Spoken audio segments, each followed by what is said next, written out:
What's going on? We're here again, trying to make this thing just a little bit better. Since I bought this truck, I've been on the hunt for this piece, this dash pad.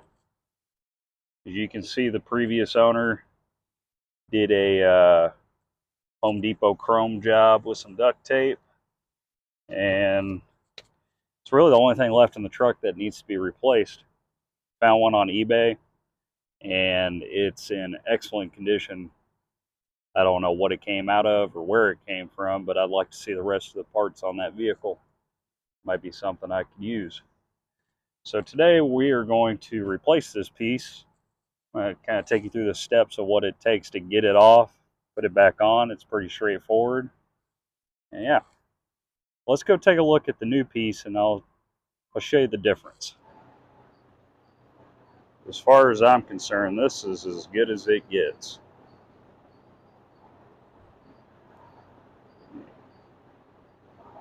It has a couple of little blemishes, but nothing too crazy, no rips. All the studs on the back are intact.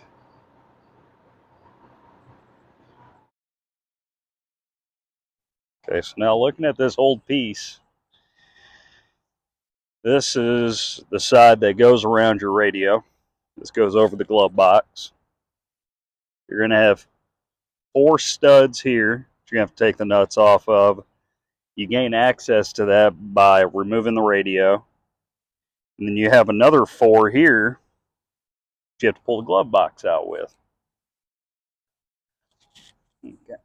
Give you an idea where all those lay. I'm going to be using this guy here. This is a Cornwell variety. That's a 10 millimeter, and it gets in really tight places. It's real fine tooth. And then you may have an aftermarket radio. Have little keys like this to pull it out. Every situation is different. You might have the OEM radio. For that, it's just some bolts and some connectors. Yeah, let's go ahead and start disassembling this, and if I run into anything along the way, I'll fill you in.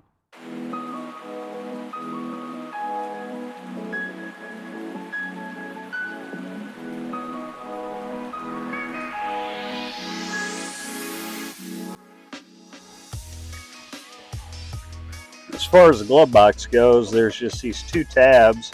Push the glove box in here, swing it down, and I don't want to pop it off the bottom hinge. They look like they're a little, oh, look at that. It's already loose. Fortunately, the seller on eBay included the nuts, so that was very kind of them. So we're going to start with the radio hole. I had to take the bracket out for the aftermarket radio and bend all the tabs back out. But we're going to start there, work our way through here. And that should be it. That's holding this thing on. It's ready to come off. And it's halfway to the dumpster. So let's get this done.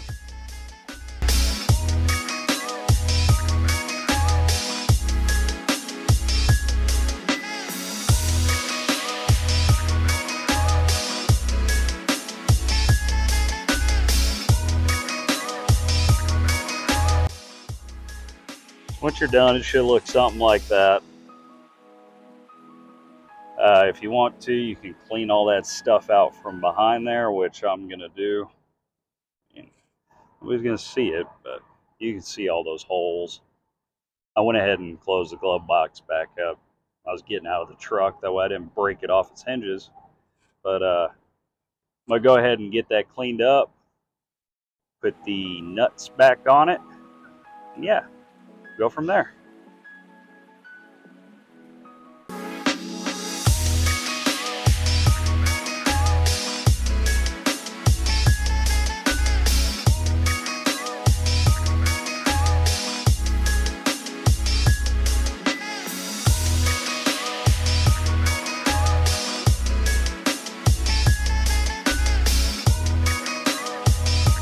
I would say that looks a whole lot better. And perfect timing, because it looks like the bottom's about to fall out.